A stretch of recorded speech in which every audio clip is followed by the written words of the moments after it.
नमस्कार दोस्तों, आप सभी का स्वागत है आपके अपने YouTube channel Ramanujan classes of mathematics के अंदर।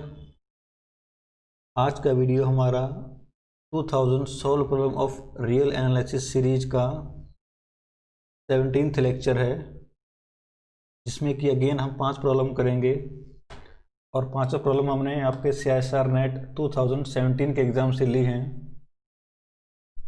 लास्ट वीडियो में हमने 5 प्रॉब्लम की थी CISR नेट 2017 की, और इसमें भी हम आज 5 प्रॉब्लम करेंगे CISR नेट 2017 के एग्ज़ाम से।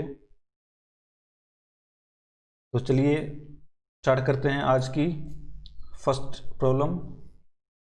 बट स्टार्ट करने से पहले प्लीज़ मेरे चैनल को सब्सक्राइब करिए और प्रेस द बेल आइकन का बटन, जिससे कि आपको नई वीडियोज़ का नोटिफिकेशन मिलता रहे। और इस वीडियो को और इस चैनल को प्लीज़ अपने फ्रेंड्स के साथ शेयर करिए। तो चलिए स्टार्ट करते हैं फर्स्ट प्रॉब्लम, जो कि सीरीज का 81 प्रॉब्लम है।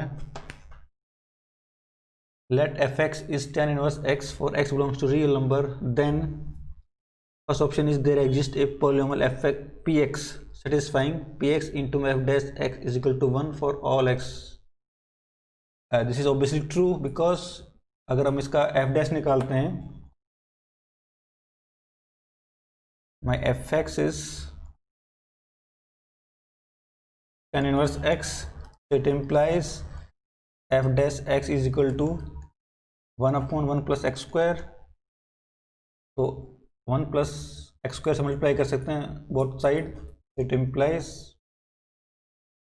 1 प्लस एक्स स्क्वायर इंटू में f dash x is equal to 1 for every x belongs to R. तो आपको जो पॉलिनोमियल है पी एक्स, वो क्या हो जाएगा? So it implies my p x is equal to 1 plus x square such that p x is into में f dash x such that px into my f dash x is equal to 1 for every x belongs to r। आपके पास actually आपको एक ऐसी polynomial exist कर रही है जो कि कितनी है? 1 प्लस एक्स स्क्वायर। तो जो पहला ऑप्शन है आपके पास ट्रू हो जाएगा। So first option is true. Now what about second B C and D? अब ये तीनों ऑप्शन आपके डिसाइड हो रहे हैं nth डेरिवेटिव की वैल्यू 0 के ऊपर। तो पहले तो हम इसका nth डेरिवेटिव निकालते हैं। Find the nth derivative.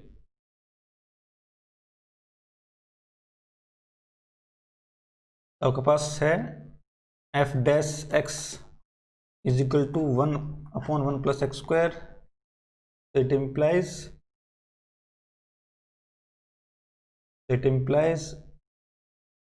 1 plus x square into में f dash x is equal to 1। Now अब हम इस इक्वेशन को दोनों साइड में डिफरेंशिएशन करेंगे n times using Leibniz rule. Now differentiating both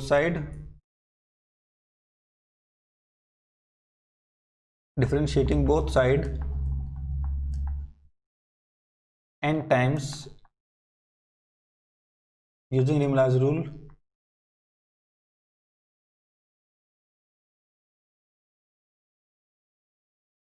तो मुझे क्या मिलेगा यहां से? f of n plus 1 into में x 1 plus x square plus n c1 f of n, और इसका फर्स्ट डेरिवेटिव ये आपका n है, plus n c2 f of n minus 1 derivative in 1 plus x square का सेकेंड डेरिवेटिव। आगे आपका 1 plus x square आपका आएगा थर्ड डेरिवेटिव, और वो टर्म कितनी होगी? 0 होगी, और आगे वाली साइड टर्म आपकी 0 हो जाएंगी। तो ये आपका आ जाएगा इक्वल टू 0। तो ये आपका रूल कौन सा है? Leibniz rule using of differentiating n times. उसको सिंप्लीफाई करते हैं, ये आ जाएगा आपके पास f of n plus 1 x 1 plus x square, this is n f of n, और इसका फर्स्ट डेरिवेटिव कितना आएगा आपके पास? 2x plus n n minus 1 by 2 ये आपकी एन सी टी वैल्यू आ जाएगी, ये f of n minus one x, second derivative कितना हो जाएगा, 2 बन जाएगा, इंटू टू इक्वल टू 0, 2 से 2 कैंसिल आउट हो जाएगा, बस फाइनली क्या बचेगा, so it implies f of n plus 1 x 1 plus x square, इसमें 2nx f of nx plus का n minus 1 into f of n minus 1 x is equal to 0। चीज आ गई ना, पुट x इक्वल टू 0, क्योंकि मुझे सारे derivative कहाँ पे निकालने हैं, 0 पे निकालने हैं, तो put x is equal to 0, तो मेरे पास क्या मिल जाएगा, n plus 1 derivative at the point 0 into आपकी ये वैल्यू 1 आ जाएगी, प्लस x की वैल्यू यहाँ 0 पुट करेंगे तो पूरी टर्म आपकी 0 हो जाएगी, 0 प्लस n माइनस 1 और n minus 1 derivate the point 0 is equal to 0, it implies n of n plus 1 0 is equal to minus n minus 1 f of n minus 1 derivative at the point 0. Now n plus 1 की जगह यहाँ पे n replace कर देते हैं, replace n plus 1 by n, मुझे क्या मिल जाएगा यहाँ पे, f of n at the point 0 is equal to minus n minus 1 n minus 2 और f आपको बन जाएगा n minus 2 at the point 0। ये आपके पास रिलेशन आ गया जो हमें यूज करना है। ओके, अब हम ऑप्शंस पे चलते हैं। ऑप्शंस क्या क्या आपके पास, सबसे पहला तो आपका ऑप्शन डी है। डी ऑप्शन आपके पास क्या बोल रहा है, इसका जो nth डेरिवेटिव है 0 है for every n, and this is obviously false because आपका फर्स्ट डेरिवेटिव कितना आया था आपके पास, 1 अपॉन 1 प्लस एक्स स्क्वायर, तो फर्स्ट डेरिवेटिव वैल्यू कितनी आएगी 0 पे, it will be 1 and is not equal to 0, but ये आपका ऑप्शन क्या बोल रहा है, फॉर एवरी n आपका जो डेरिवेटिव है 0 पे वो 0 होना चाहिए, दिस इज फॉल्स स्टेटमेंट, तो आपका ऑप्शन डी तो रॉन्ग हो गया। What about option B, n of nth derivative is 0 at the point 0 if all n is even integer। Okay, तो पहले आपका तो चेक करते हैं इस ऑप्शंस को। तो माई फंक्शन कितना आपके पास, my f x is tan inverse x, so it implies f of 0 equal to 0। so अब इस रिलेशन के अंदर आपको n को 2 पुट कर देते हैं, put n equals to 2, it implies f second derivative at the point 0 is equal to minus 2 into 1 which is obviously 1 and this is 0 and this is 0। अब जो सेकेंड डेरिवेटिव है पॉइंट 0 पे कितना आएगा, 0 आएगा। Now what about fourth derivative, अब इसमें n को 4 पुट कर देते हैं, पुट n इक्वल्स टू 4, तो f of fourth derivative at the point 0 is minus 3 into 2 into f of 2 into 0, but this value is 0, this is always 0। Similarly आप check कर सकते हैं कि nth derivative is 0 at each even integer, even natural number, it implies f of 2n at the point 0 is 0 for every n belongs to natural number, because of this relation जो हमने relation निकाला है, because of this relation, आपका जो option C है वो क्या हो जाएगा, करेक्ट हो जाएगा। तो option C is correct, sorry B, option B is correct. What about option C, C क्या बोल रहा है, sequence fn0 is unbounded sequence, तो क्या निकालेंगे, नाउ f ऑफ 1 की वैल्यू कितनी है आपके पास, f ऑफ f डैश 1 की वैल्यू 0 पे कितनी है आपके पास 1, 2 की वैल्यू कितनी है आपके पास 0, और 3 की वैल्यू कितनी आएगी आपके पास, third direct at the point 0 is equals to minus, relation में पुट कर देते हैं इनकी जगह पे 3, तो कितना आएगा आपके पास, रिलेशन आपके पास ये है जी, तो मैं रिलेशन यहाँ पुट कर देंगे 3, तो 3 - 1 इट विल बी 2, तो इट विल बी 2 इंटू में 1, तो -2, so it will be -2 f of first derivative at the point 0 which is 1, so -2। अब फर्स्ट डेरिवेटिव ऑलरेडी 0 है, क्यों प्रूव कर चुका हूँ कि सारे के इवन नंबर से आपका डेरिवेटिव कितना आ रहा है 0 आ रहा है। f of 5 कितना आएगा, f of 5 0 is equal to minus of, put कर देंगे 5 - 4, 4 इंटू में 3, तो 4 इंटू में 3 इंटू में f of third derivative at the point 0 which is -2, so it will be 4 into में 3 इंटू में 2 which is factorial 4। ऐसे आपका f of 7 derivative at the point 0 की वैल्यू कितनी आएगी माइनस, फिर भी 6 इंटू में 5 इंटू में f of 5 derivative which is -6 into में 5 into factorial 4 which is -6 factorial. तो आप देख सकते हैं आपका जो इसकी वैल्यू आ रही है वो क्या आ रही है आपके पास, f of n की derivative value at the point 0 is equal to n-1 का फैक्टोरियल इंटू -1 की power n-1/2 when n is odd.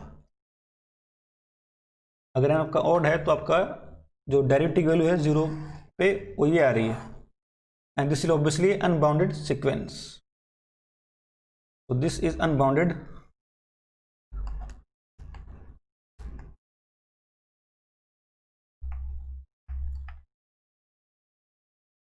आपका ऑप्शन जो सी है वो भी क्या है करेक्ट है,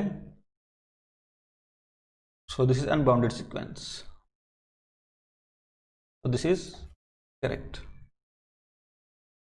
तो यहाँ पे आपका ऑप्शन ए, बी और सी तीनों ही करेक्ट हैं, जबकि आपका ऑप्शन डी है वो क्या है रॉन्ग है।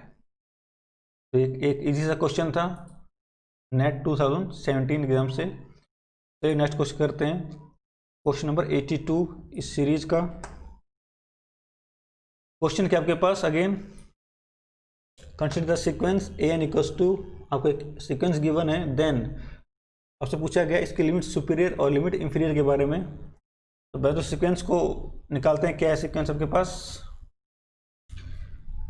माई an equals to when n is even, if n is even,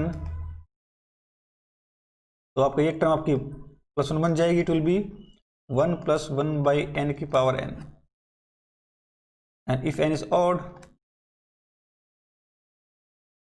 एक टर्म आपकी -1 बन जाएगी, इट विल बी 1 - 1/n की पावर n। तो ये आपके पास सीक्वेंस है। नाउ अब इसकी इवन और ऑड दोनों ही आपकी सब सीक्वेंस क्या कर रही है, कन्वर्ज कर रही हैं। Then a of 2n which is subsequence of even terms which is equal to, इसकी वैल्यू कितनी आएगी 1 + 1/2n की power 2n, and this goes to e as n goes to infinity। और अब सबसीक्वेंस ऑफ ऑड टर्म वो कहां पे जाएगी आपके पास, a of 2n + 1 which equals to 1 - 1/2n + 1 all की power 2n + 1, and this goes to 1/e as n goes to infinity। This is because 1 - 1/m की power m goes to 1/e as m goes to infinity, and this is a subsequence of this will go to 1/e। same reason because of goes with this। so आपका limit superior क्या होता है, greatest limit point, और limit inferior क्या होता है, smallest limit point. तो इस सब सीक्वेंस के दो ही लिमिट पॉइंट, इस सीक्वेंस के दो ही लिमिट पॉइंट हैं, an has only 2 limit point, क्योंकि इसके पास सिर्फ 2 ही सबसिक्वेंस है convergent, which is e and 1/e। और सबसे ग्रेटेस्ट कौन सा आपके पास e है, तो greatest limit point will be limit superior, so it implies my limit superior of an will be equals to e, and limit inferior, which is the smallest limit point, will be 1/e। तो एक easy सा question था आपके पास। आपका option कौन सा बन जाएगा इसमें, आपका option will be D, limit superior is e by limit inferior is 1/e। तो इजी क्वेश्चन था नेट जून 2017 के एग्जाम से। चलिए नेक्स्ट क्वेश्चन करते हैं, क्वेश्चन नंबर 83। क्वेश्चन क्या है, आपको इक्वेशन गिवन है, has no real root, only one real root, exactly 2 real root and more than 2 real roots. तो कैसे करेंगे इस क्वेश्चन को,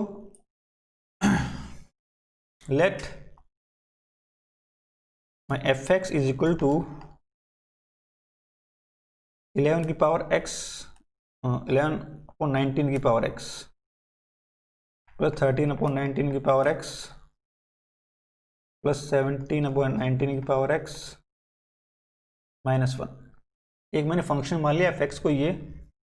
नाउ अगर इसका मैं डेरिवेटिव करता हूँ तो f dash x will be 11/19 की power x into log of 11/19 plus 13/19 की power x into log of 13/19 plus 17/19 की power x into log of 17/19।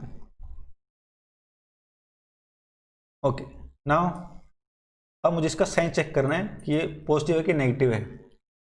अब एक बात नोटिस करना है आपको कि each this value 11/19, 13/19 and 17/19 is less than 1। Each one is less than 1, each one is less than 1, is less than 1, hence log of them is 0, so it implies, sorry, log of them is negative, it implies log of 11/19 is negative, log of 13/19 is again negative, and log of 17/19 is negative. It implies my f dash is actually negative. It implies f dash x is negative because this factor is positive, this is positive, and this value is negative, so overall this factor is negative. Similarly, second factor is negative, third factor is negative, so it implies f dash x is negative. It implies my function is actually strictly decreasing. It implies f is strictly decreasing.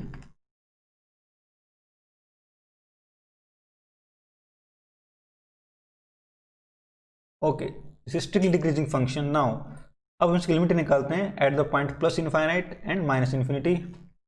तो limit x goes to plus infinity, f x will be equals to, आपका function क्या था, 11, 13 and 17, 11/19 x plus 13/19 x plus 17/19 x -1 आपका function था। तो limit x goes to infinity, limit x goes to infinity, so this value will go to 0 because this value is less than 1। अगर हम graph draw करते हैं a की power x का, where a is positive but less than 1, तो वो graph कुछ इस तरह से आता है, a की पावर x।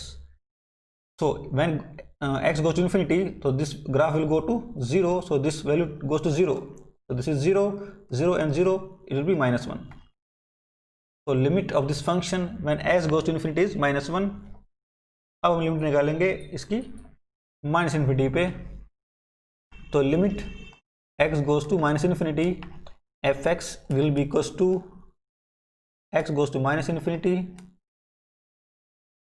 19x प्लस 13/19 की पावर x प्लस 17/19 की पावर x माइनस 1। नाउ अगर मैं माइनस इन्फिनिटी पे जाता हूँ तो आप ग्राफ से देख सकते हैं this value goes to plus infinity from this graph and a is less than 1 and x goes to minus infinity, this graph will go to plus infinity, so this is plus infinity. So this value will tend to plus infinity, this value also goes to plus infinity, also goes to plus infinity, so overall this value goes to plus infinity. तो आपको क्या पता चला, यहाँ से आपका एक function है उसकी जो लिमिट्स आ रही है प्लस इन्फाइनाइट पे आपको नेगेटिव आ रही है और माइनस इन्फिनिटी आपकी लिमिट आपकी पॉजिटिव आ रही है, सॉरी प्लस इन्फिनिटी आ रही है और फंक्शन क्या स्ट्रिक्टली डिक्रीजिंग है। Since f is strictly decreasing,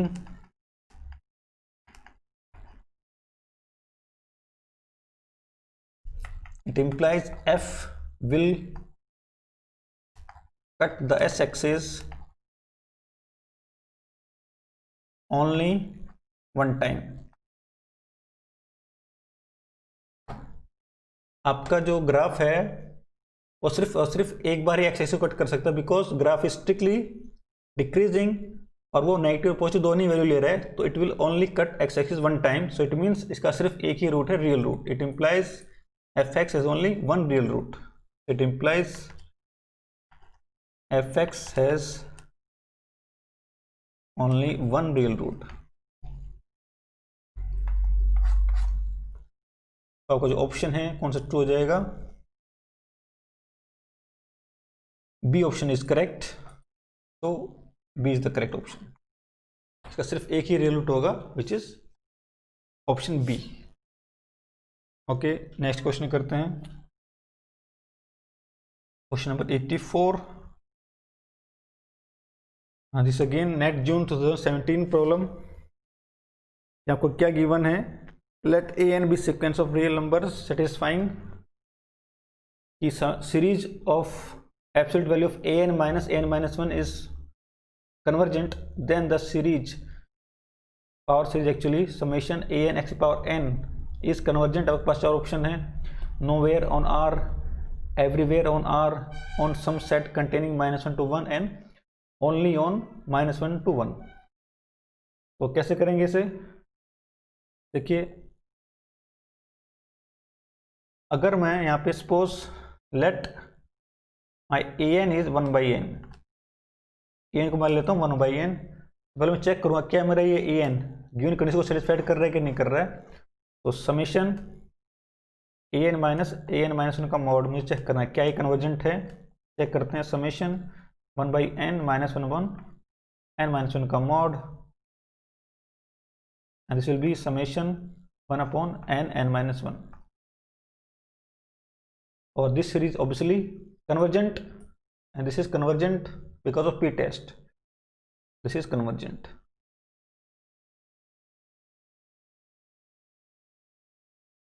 तो जो मैंने an माना है वो आपका an इस कंडीशन को सेटिस्फाइड कर रहा है। नाउ मेरी पावर सीरीज क्या बन जाएगी? My power series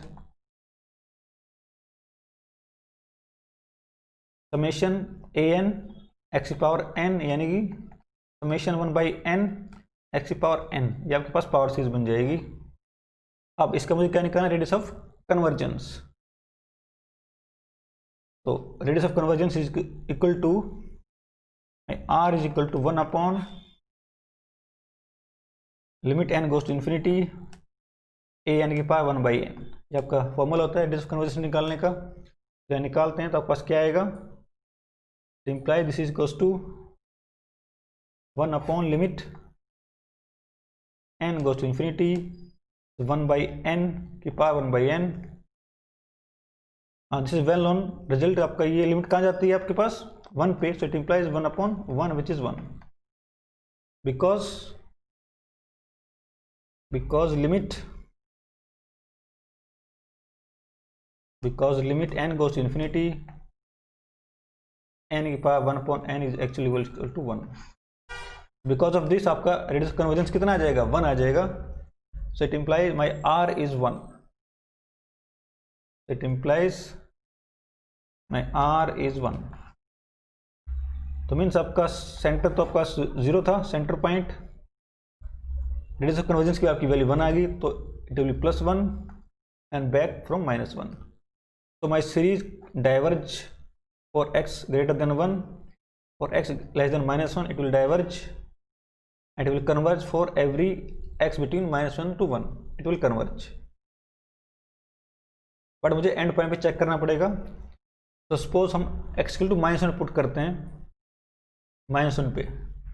so put x equal to -1, यहाँ मैं चेक कर रहा हूँ, मेरे पास सीरीज क्या बन जाएगी, 1/n, x पावर n था, तो इट विल बी 1/n -1 की पावर n हो जाएगा। तो x को मैंने -1 पुट किया यहाँ पे। But this is obviously convergent because of Leibniz test. ये आपकी सीरीज कैसी अल्टरनेटिंग सीरीज है, दिस इज अल्टरनेटिंग सीरीज।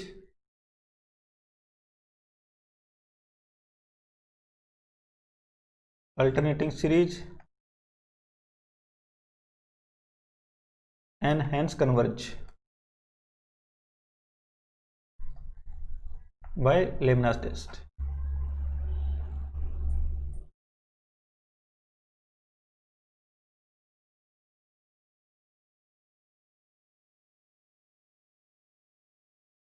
और अगर मैं x की जगह 1 पुट करता हूं तो आपको क्या मिल जाएगा, पुट x इक्वल्स टू 1, और सीरीज बन जाएगी 1/n x power n will be equals to summation by n। तो मैंने x की जगह कितना पुट किया, 1 पुट किया, तो दिस इज डाइवर्जेंट।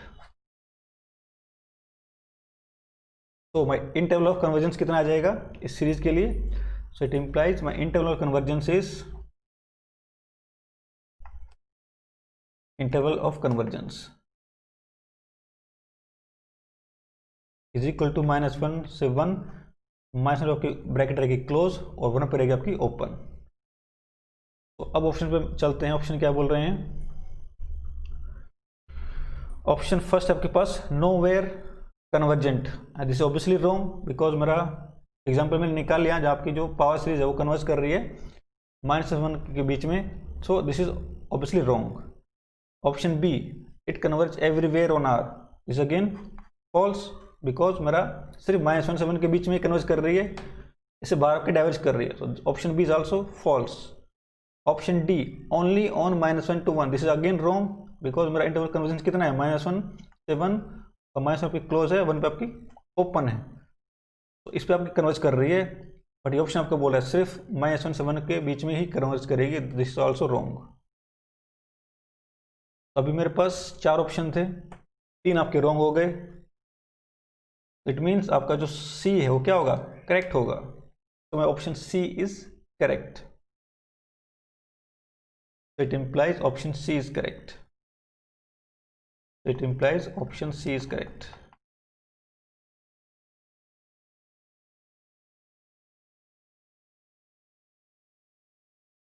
तो इस क्वेश्चन हमने क्या किया, एक्चुअली हमने मेथड ऑफ एलिमिनेशन अप्लाई किया है, हमने ऑप्शन को एलिमिनेट किया है, तो जो बच गया वो आपका ऑप्शन करेक्ट होगा। तो ये ऑप्शन हम एग्जाम में अगर अप्लाई करते हैं तो ठीक रहता है, क्योंकि एग्जाम में आपके पास टाइम की शॉर्टेज होती है। बट क्योंकि हम यहाँ पे एग्जाम में नहीं कर रहे हैं, हम इसको प्रूफ करेंगे कि why option C is correct, why option C is correct. अब इसको हम यहाँ पे प्रूफ करेंगे। तो देखिए हमें प्रूफ क्या करना होगा, आपके पास कोई भी सीक्वेंस हो an जो इस कंडीशन को सेटिस्फाइड कर रही हो, then we have to show that this power series will converge on a set which contain this interval. तो देखिए कैसे करेंगे इसे, तो प्रूफ क्या है। अगर आप इसको प्रूफ नहीं करना चाहते हैं तो आप नेक्स्ट क्वेश्चन पे जा सकते हैं, कोई प्रॉब्लम नहीं है, बट मैं इसका प्रूफ दे रहा हूँ। अगर आप इसको इंटरेस्टेड है तो इसको देख सकते हैं, वाई दिस इज ट्रू।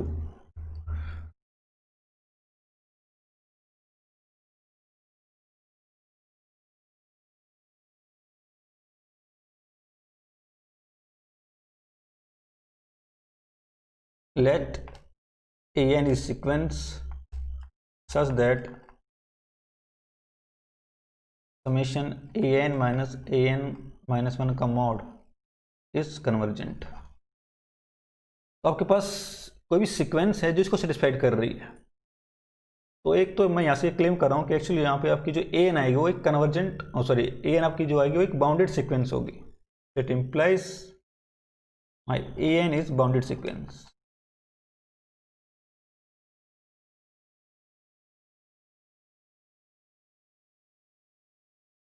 मैं ऐसे क्लेम कर रहा हूँ कि मेरा जो यहाँ पे जो an आएगी वो क्या होगी, एक बाउंडेड सीक्वेंस होगी। वो बाउंडेड क्यों होगी, देखिए वो गिवन क्या, समेशन an माइनस 1 का mod is convergent. It implies Sn is convergent.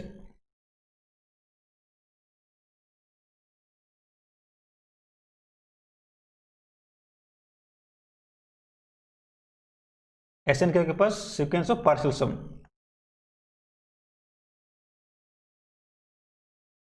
Sequence of partial sum ये कन्वर्ज करेगी बिकॉज डेफिनेशन है। अगर कन्वर्ज करेगी तो क्या होगी, बाउंडेड होगी। So it implies Sn is bounded sequence. It implies Sn is bounded sequence.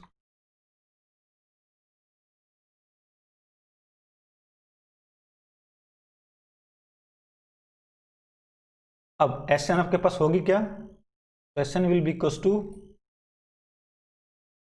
Sn is equal to an minus minus 1 का mod plus an minus 1 minus an minus 2 का mod and so on up to a2 minus a1 का mod. ये आपके पास Sn है, यानी series की पहली n terms का सम आपके पास ये है। Now why it implies Sn is bounded, sorry an is bounded. अब आपको गिवन क्या है, ये आपकी क्या है, बाउंडेड है। तो इट इम्प्लाइज an माइनस 1 का mod plus an minus 1 minus an minus 2 का mod up to a2 minus a1 का mod is less than equal to m for every n, because my sequence Sn is convergent and hence bounded for every n। ये आपको पता है। Now अब इसको हम use करेंगे an को बाउंडेड दिखाने के लिए। नाउ माई सीक्वेंस an को मैं क्या लिख सकता हूँ, an का mod is equal to an minus 1 का mod plus an minus 1 plus an minus 2 minus an minus 2 and so on up to a2 minus a1 plus a1 लिख सकता हूँ। अब यहाँ पे लगाएंगे ट्रायंगल इनइक्वालिटी, तो this will be equals to less than equals to, this is less than और equal to an minus का माइनस 1 का mod plus an minus 1 minus an minus 2 का mod and so on up to a2 minus a1 का mod plus a1 का mod, but this is nothing but Sn and this Sn is less than m, so it implies, so this term is Sn, this is less than equals to m plus a1 का mod। हमारे तो इसको suppose m dash मान लेते हैं इस पूरी term को। it implies my an का mod is less than m dash, it implies an का mod is less than equals to m dash for every n belongs to n। Means आपकी जो सीक्वेंस है an वो कैसे sequence है, bounded sequence है। Okay, अब हम ऑप्शन सी को प्रूव करेंगे। आपका सीरीज क्या है, समेशन पावर सीरीज क्या है, समेशन an x की power n is given power series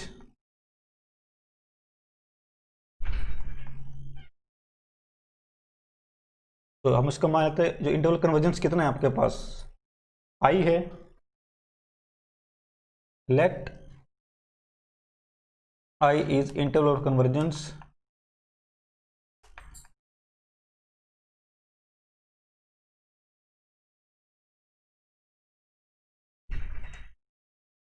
तो मुझे शो क्या करना है, to show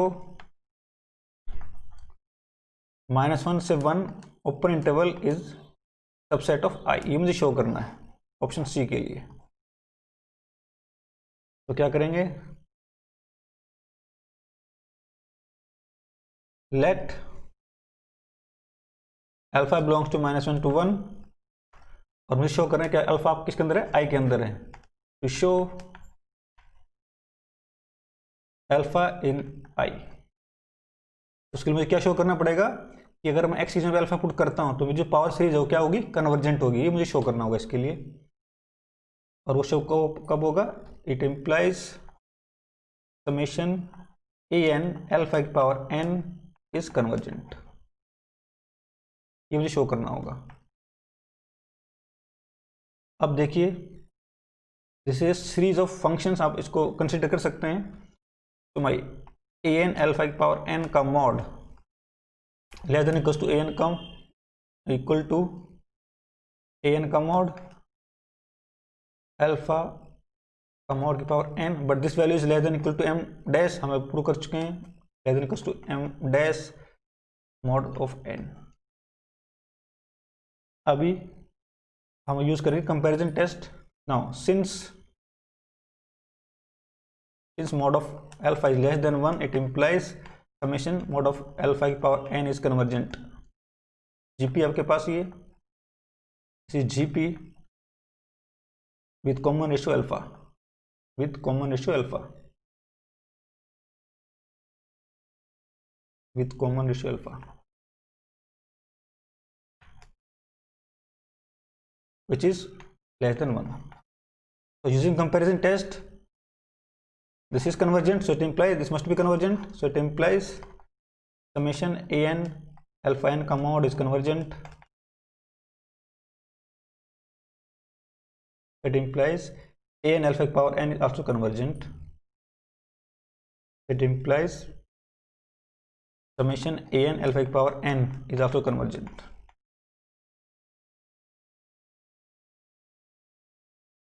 it implies my alpha belongs to i। आई क्या था आपके पास, पावर सीरीज का इंटरवल ऑफ कन्वर्जेंस था, और अल्फा आपकी पावर सीरीज कन्वर्ज कर रही है, इट मीन्स आपका अल्फा आई के अंदर बिलोंग कर जाएगा। जबकि अल्फा क्या था आपके पास, आर्बिट्री पॉइंट का था, ओपन सेट -1 से 1 का, ओपन इंटरवल -1 से 1 के बीच का। तो since alpha is arbitrary point of -1 to 1, it implies -1 से 1 is subset of I। So means my power series will converge on some interval which contain -1 से 1। और ये आपका ऑप्शन सी क्या था, यही आपका ऑप्शन सी था, तो ऑप्शन सी इज करेक्ट।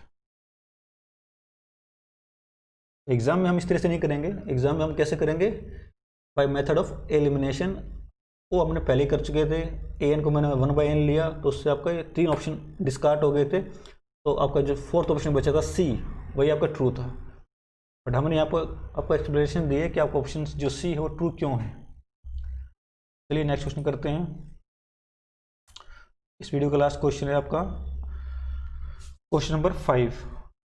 आपके पास कोई sequence of function given f n x, then which of the following is true, f n converge pointwise to a continuous function, converge uniformly on 0 to 1 and so on. तो check करते हैं क्या आएगा। F n x कितना given आपको, 1/1 + n² x², और x के पास कोई भी रियल नंबर है। Now if x is equal to 0, पहले हम इसकी पॉइंट वाइज लिमिट निकालते हैं कितनी आएगी। तो put x equal to 0, f of n 0 value कितनी आएगी आपके पास, 1, it is 1। It implies my f of n 0 converges to 1। Okay, now आप कोई भी पॉइंट लीजिए, non zero point, let x belongs to R and x is not equal to 0, it implies fn x, it implies fn x is equal to 1/1 + n² x²।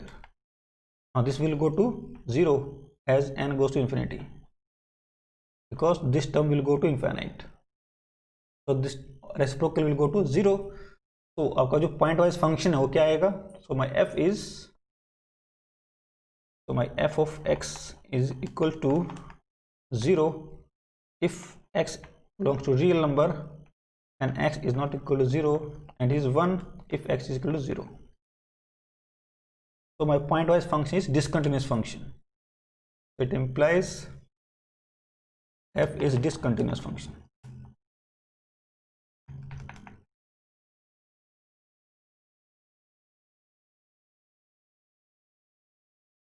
अब option जो पहला था वो क्या हो जाएगा, रॉन्ग हो जाएगा. fn converges to a continuous function which is wrong. Okay, fn converge uniformly on 0 to 1. क्या ये ट्रू हो सकता है? Again this is false, because अगर fn कन्वर्ज करेगा यूनिफॉर्मली तो आपका जो पॉइंट फंक्शन है वो क्या होगा, कॉन्टिन्यूस होगा. क्यों? क्योंकि आपके हर एक fn क्या है, कॉन्टिन्यूस है, बट आपका f तो डिसकंटिन्यूस है. It implies fn cannot be converge uniformly on 0 to 1. Option B is also incorrect. What about option C? fn converges uniformly on closed interval half to 1. Okay.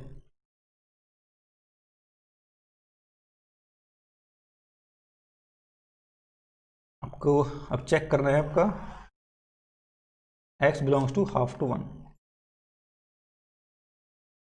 f and x की value कितनी है आपके पास, 1/1 plus n square x square. हमें check करना है क्या ये uniformly converge करेगा इस इंटरवल के ऊपर. तो मेरा फंक्शन की लिमिट कितनी है, पॉइंट वाइज फंक्शन आपका वही है 0. एफ एक्स इज 0 और every x between half to 1. तो इस सेट के ऊपर मेरा पॉइंट वाइज लिमिट कितनी है आपके पास, 0 फंक्शन है. इसको हम कैसे चेक करेंगे, तो f x my f n x minus f of x absolute value is equal to 1/1 plus n square x square. Now x कहाँ से कहाँ बिलोंग कर रहा है, हाफ से 1 के बीच में. तो since x is greater than equals to 1/2, it implies x square will be greater than equals to 1/4.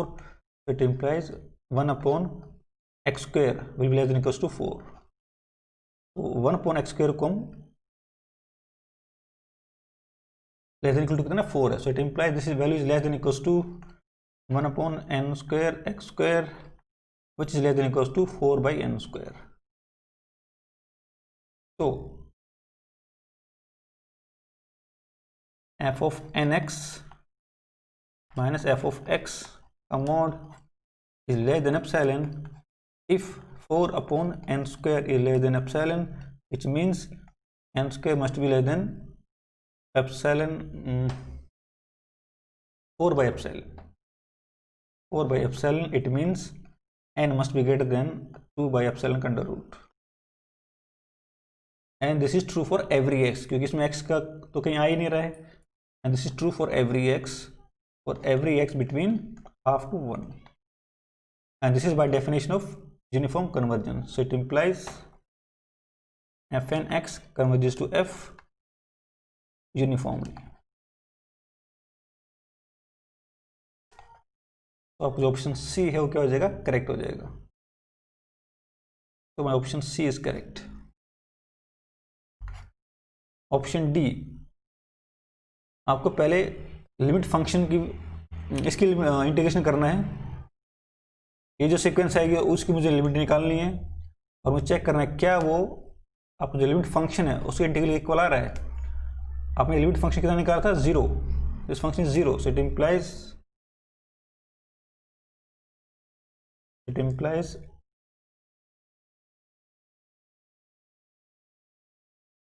integral 0 to 1 limit n goes to infinity fn x dx is equal to 0 to 1. This function is 0. It implies 0 into dx which is 0. आपकी जो right hand limit आ रही है option D में वो तो आपका 0 है. Now पहले हम एफ एन का इंटीग्रेशन करते हैं. 0 से 1 1/1 plus n square d x square into dx which is 1/n square मैंने बाहर निकाल लिया. 0 से 1 dx अपॉन में x square plus 1/n square. तो यहाँ पे कितना आ जाएगा, इसको अगर सिंप्लीफाई करते हैं तो will be equals to 1/n² 1/n और tan inverse x/1/n which is n हो जाएगा। लिमिट फ्रॉम 0 to 1, तो क्या आएगा आपको यहाँ से it is n/n² tan inverse n minus 0 which is tan inverse n/n. This is my integral of 0 to 1 dx upon 1 plus x square n² x²। अब इसकी लिमिट कितनी आएगी? सो it implies limit n goes to infinity 0 to 1 dx upon 1 plus n² x² is equal to limit n goes to infinity tan inverse n upon n²। n अब ये कहाँ जाएगा? It will go to π/2 because tan infinite is π/2, so this will go to π/2, but 1/n goes to 0, so this limit go to 0। और जो right hand integral था, right hand integral की value भी कितनी आ रही थी? 0 आ रही थी, और लेफ्ट हैंड इंटीग्रल की वैल्यू कितनी आ रही है? 0 आ रही है। It implies my option D is also correct, both are 0, तो option D is also correct. ये आपका क्वेश्चन था नेट जून 2017 से। नेक्स्ट आपका दो प्रॉब्लम हैं जो हमने अगेन नेट जून 2017 के एग्जाम से लिए हैं। एक्सरसाइज 1 है और एक आपका एक्सरसाइज 2 है। आप दोनों कुछ एक्सरसाइज को ट्राई कर सकते हैं और ये दोनों एक्सरसाइज हम नेक्स्ट वीडियो में डिस्कस करेंगे। दूसरी एक्सरसाइज आपकी नेट जून 2017 एग्जाम से है।